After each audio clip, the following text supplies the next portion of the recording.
Whenever there is a war in the world, the investor usually move to the safe havens. And in this case of Israel and Palestine war in the Gaza, and which is penetrated into the neighboring countries, the investor first reaction is to move to the safe haven, like US dollar is strengthening against the rest of the currencies, and that may likely to happen. And if the war to infiltrate more into the Middle East, that would threaten the supply of the oil perhaps, and that you may see the oil and other commodities to moving up and the gold to move up. So it's hard to say that how long the war would go and how much it has impact on the global financial system, but it would have an impact on strengthening the US dollar and commodity. In case of Pakistan, there is a first sight of reform in terms of the cracking down on the smuggling and the Hundi Hawala system. In the last 1.5 years, when the dollar moved from 180 to 300 against the USD, because State Bank was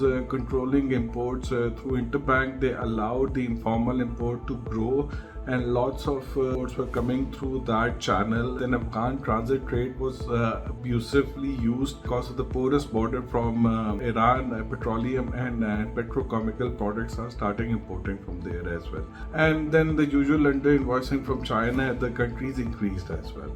So that had an impact on the overall system, the liquidity of the foreign currency. So the demand in the open market was high, and Hundi Hawala was the rate moving up, and that was pushing the open market rate up, and the IMF condition of 1.5% gap between the interbank and the open market, the interbank mark was moving up.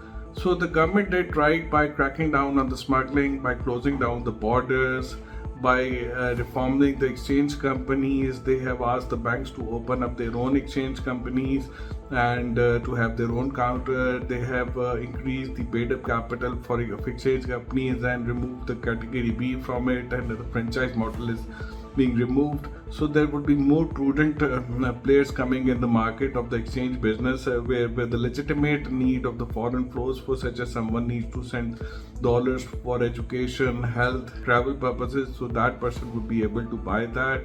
And import export, you already know that that's happening from the interbank rate, and it should continue with happening that. That's a right move, and if you've seen that because of that move, the currency has moved back from 307 to 278 as of now. So the appreciation is little high, and there's more forward booking by the exporter. There is a risk building up because of that, but that's beyond the concept of your question.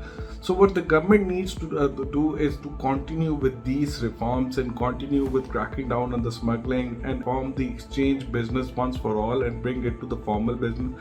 They should allow more foreign currency accounts to open so the people can bring their remittances and keep in the USD in Pakistan rather than outside Pakistan. They should gain the strength, the confidence of it. And the other thing what they're required to do is to reform the other structure reforms which are pending, like they should continue with the privatization of the discos and the long-term concession, as they say. They should privatize this PIA and all that, and should move away from this kind of keeping a close eye on the smuggling, and let that to happen and control the interbank market or the formal trade market. That has a fiscal implication and external account implication. You should continue to crack it down. You should continue to let that flow to come into the interbank market, but at the same time, you should allow interbank market to have imports. For example, if you import used car, fine, you have a certain duty on that, you let it do, but allow the commercial importers to have the used car imports, while only allowing their coming to the gift scheme or the transfer personal baggage or other things which are being misused. The other example is the gold you import through illegal. Everyone needs the gold for the jewelry and all that, so you should allow gold to come from the interbank market, because there is a legitimate market, there is a legitimate demand for that. If you want to curb something, put some taxes on it, but keep on going from the legitimate market, from the interbank market.